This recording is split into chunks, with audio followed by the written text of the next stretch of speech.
दोस्तों इस साल जेडबल मींस 26-24 जनवरी को पूछा गया था कि एक ट्राइंगल का जो सरकम रेडियस है वो 4 है, तो आपको बताना है कि उस ट्राइंगल का, ये जो ट्राइंगल है इसके सेंट्रॉइड का जो लोकस बनता है, तो सर्कल बनता है, तो सर्कल का रेडियस क्या है। तो सबसे पहले डायग्राम बनाए हम लोग कोऑर्डिनेट प्लेन पर। तो यहां पर 0,0 एक पॉइंट दिया गया है। फिर इसके बाद बोला गया कि 0,-√3। क्लियर सी बात है कि ये पॉइंट y एक्सिस पर लाई करता है और इसका जो y कोऑर्डिनेट वो नेगेटिव है, यानी कि यहां पर है। और दूसरा ये पॉइंट दिया गया है, इसका x कोऑर्डिनेट नेगेटिव है क्लियरली और y कोऑर्डिनेट 0 है। किसी को नहीं समझ में आ रहा हो कि कैसे x कोऑर्डिनेट प्योरली नेगेटिव है। देखो रूट तो हमेशा पॉजिटिव होता है, तो positive into negative is negative. तो यहां पर एक पॉइंट दिया गया है। अब इस ट्राइंगल का, एक राइट एंगल ट्राइंगल का जो सर्कम रेडियस होता है, मेरे भाई ध्यान सुनना, पहली चीज समझे सर्कम रेडियस है क्या।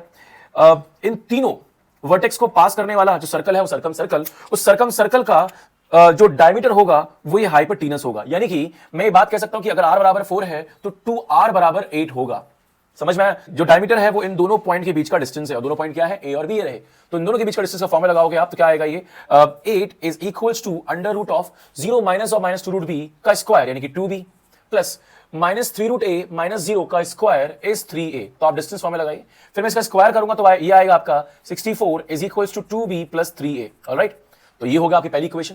अब इसके बाद अगर हम निकालें सेंट्रॉइड ऑफ दिस ट्राइंगल दोस्तों, तो सेंट्रॉइड क्या होता है, x1 plus x2 plus x3 by 3। यानी कि सेंट्रॉइड को अगर मैं h कॉमा k मान लेता हूं तो यहां पर h क्या होगा, x1 plus x2 plus x3 by 3, यानी कि हो जाएगा ये minus 2 root b by 3 equals to h।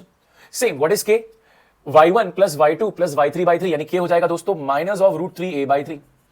अब आप दोनों तरफ स्क्वायर, इसको इससे इक्वेट करके स्क्वायर करोगे तो ये आएगा 9h square is equal to 2b, और इन दोनों को इक्वेट करके स्क्वायर करोगे तो आएगा 9k स्क्वायर बराबर 3a। और आप इसको यहां सब्स्टिट्यूट करो तो कितना बन जाएगा, ये 64 is equals to 9h square plus 3a is 9k square. यहां h स्क्वायर को x स्क्वायर रखो और k स्क्वायर को y स्क्वायर रखो और पूरी इक्वेशन को 9 से डिवाइड करो तो आएगा 64/9 which is 8/3। Now this is, अभी आप देखिए क्या लिखा हुआ है, सेंट्रल फॉर्म में एक सर्कल की इक्वेशन लिखी हुई है जिसका सेंटर है 0,0 और रेडियस है 8/3। बहुत आसान सवाल था। तो दोस्तों आई होप समझ में आया, और एग्जाम निकालना चाहते हैं तो मेरी इस बात को ध्यान रखना कि आप लगकर डटकर टिककर एग्जाम की तैयारी करते रहो। आज नहीं तो कल रिजल्ट आएगा, और चैनल को सब्सक्राइब करना मत भूलना। जिंदाबाद, मिलते हैं अगली वीडियो में।